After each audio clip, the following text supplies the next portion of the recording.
Hello, review kali ini terinspirasi dari film Gadis Kretek. Ya, jadi waktu nonton film ini jadi ingat buku yang ditulis oleh Vincent Bevins, The Jakarta Method.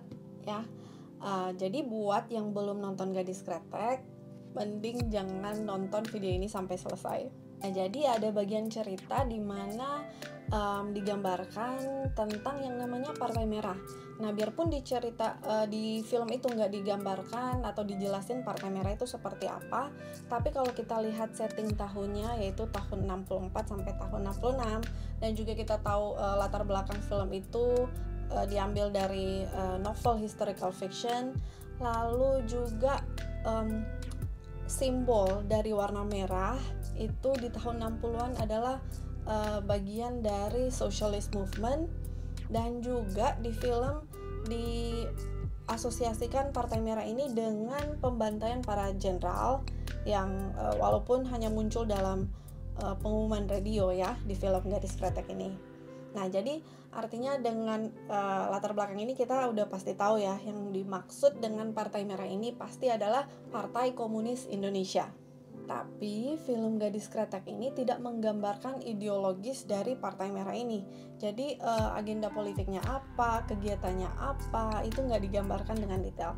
Tapi ada 2 poin penting ya, yang menurut saya menarik dan mau saya bahas bagian yang ditunjukkan di film ini yang berhubungan dengan buku ini. Yang pertama, dan yang begitu saya ingin apresiasi adalah Partai Merah ini digambarkan dengan begitu berbeda, dan menurut saya pribadi ini adalah sesuatu yang notable. Jadi film ini menurut saya begitu fair ya, membawa penontonnya kembali ke masa di mana Partai Merah, begitu sebutannya di film ini, yaitu Partai Komunis Indonesia, sebagai bagian dari kehidupan masyarakat sehari-hari. Jadi nggak ada tuh yang namanya perkumpulan rahasia atau cari massa secara diam-diam seperti cult begitu ya. Lalu tidak ada kegiatan-kegiatan berbahaya. Jadi nggak ada negatif stigma sama sekali dengan Partai Merah ini. Nanti setelah peristiwa 30 September, lalu kemudian diikuti dengan Super Semar, dan dua peristiwa ini muncul di film Gadis Kretek melalui pesan yang disampaikan lewat radio, jadi hanya singkat sekali. Nah, nanti setelah kejadian itu barulah ada stigma yang sangat-sangat negatif terhadap Partai Merah, dan stigma negatif itu bertahan sampai sekarang walaupun udah banyak koreksi sejarah ya. Jadi contohnya seperti buku ini yang mengungkap fakta yang sebenarnya itu seperti apa, tapi tetap aja versi yang ditanamkan oleh Orde Baru itu tetap melekat. Nah, poin kedua yang menurut saya notable di film Gadis Kretek ini adalah tragedi yang terjadi di keluarga Idrus pada malam di tahun 1966. Nah, tragedi ini mengambil latar belakang sejarah kemanusiaan ya. Jadi lebih detailnya di cover di buku ini ya.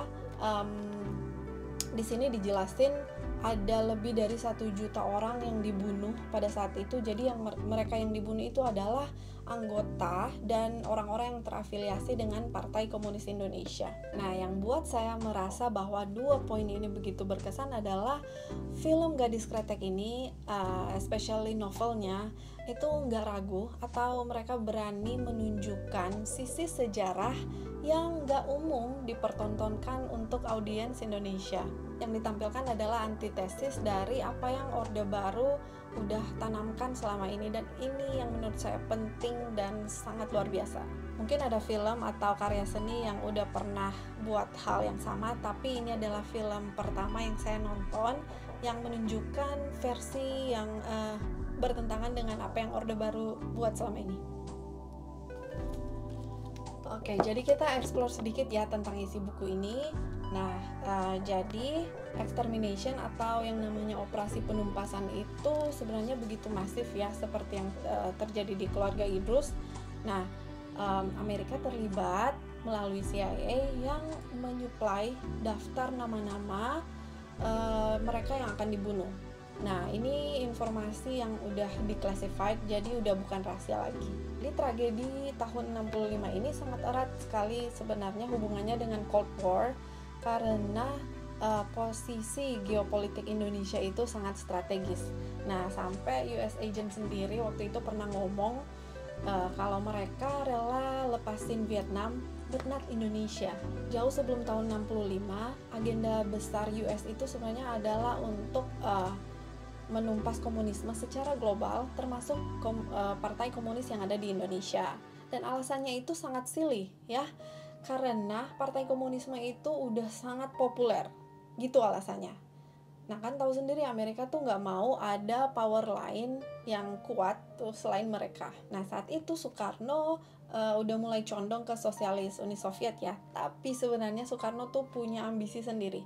Dia mendirikan non-alignment movement dengan negara-negara Asia dan Afrika yang tujuannya tuh simple, hanya untuk menentang imperialisme modern. Jadi mereka tuh nggak mau diatur-atur negara lain. Pokoknya mau berdaulat sendiri aja. Nah, setelah bribing Soekarno dengan berbagai macam cara, termasuk embel-embel bantuan finansial yang selalu dijawab sama Soekarno, go to hell with your aid, akhirnya mereka nyatain it is either you with us or against us. Nah, maka mulailah rencana Amerika untuk menurunkan Soekarno, termasuk di dalamnya adalah Partai Komunis Indonesia.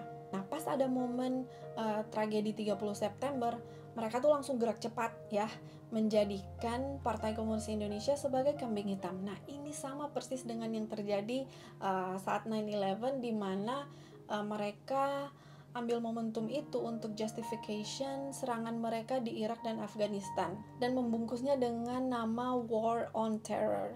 Jadi pembantaian di Indonesia ini menjadi pretext untuk membawa horor yang sama atau untuk membawa misi yang sama ke Amerika Latin. Nah, United States menamai extermination plan mereka ini sebagai The Jakarta Operation. Nah, pada akhirnya waktu terjadi instability di Chili ya, ketidakstabilan pemerintahan di Chili, rakyatnya udah tahu. Rakyatnya mengungkapkan ini dengan vandalisme di tembok-tembok yang bertuliskan Jakarta is coming. Nah, menurut penulis buku ini semua berawal dari pembantaian di Indonesia yang dinilai sukses oleh Amerika. Jika saja ya pembantaian ini tidak terjadi, CIA itu nggak menunggangi peristiwa 30 September, jika saja pemerintahan Soekarno nggak digulingkan, maka tatanan dunia modern ya, bukan hanya Indonesia tapi global, itu pasti akan sangat berbeda. Nah, Amerika kan nggak hanya ngejalanin agenda global anti-communist crusade mereka, tapi sekali dayung 2-3 pulau terlewati. Nah, sambil exterminating PKI, mereka juga langsung ambil alih kontrol kekuasaan. Ya, tentunya setelah menggulingkan Soekarno, dan pemerintahan yang baru itu, yang namanya Orde Baru itu langsung berada di bawah kontrol US.